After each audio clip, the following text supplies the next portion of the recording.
Vztrajati moramo tudi na tem, da mlade generacije učimo, da so kritična javnost, da spremljajo medije, da od nas zahtevajo tisto največ, najbolj kvalitetno. Medijske hiše so pa zelo pomembne, ker imajo uredništvo, ker uredništvo tudi določa, kaj je dobro, kaj je slabo, kaj je pomembno.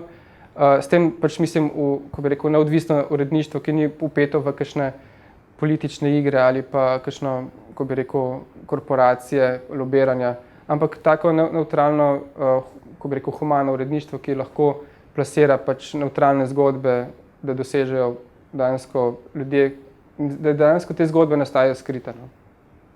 Poplava je fotografije, ampak za kvalitetno fotografijo pa se je treba vzeti čas, ker tako lahko pridemo do nekih poglobljenih zgodb, ki imajo večjo vrednost, ampak zato največkrat zmanjka časa.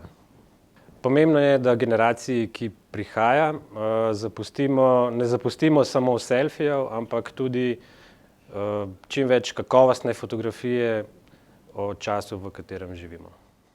To preiskovalno novinarstvo je za bralce lahko dolgočasno.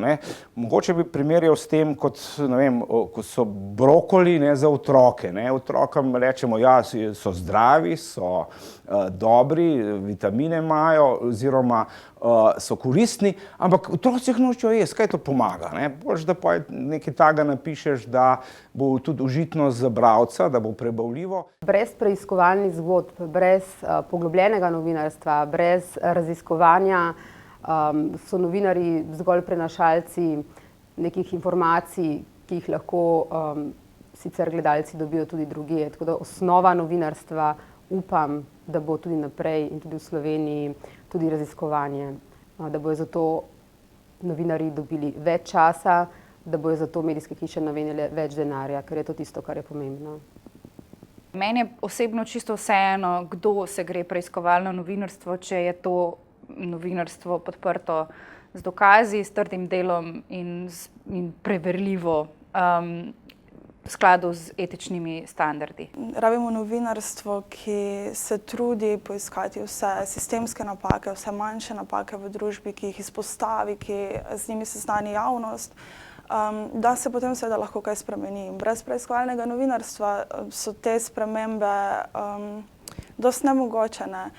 Mene za prihodnost dobrega novinarstva, tudi časopisnega, ne skrbi. Se pa sprašujem, kdaj bodo nekateri razumeli, da medij ni tovarna hrenovk in da novinarstvo ni branjenje svojih prijateljev.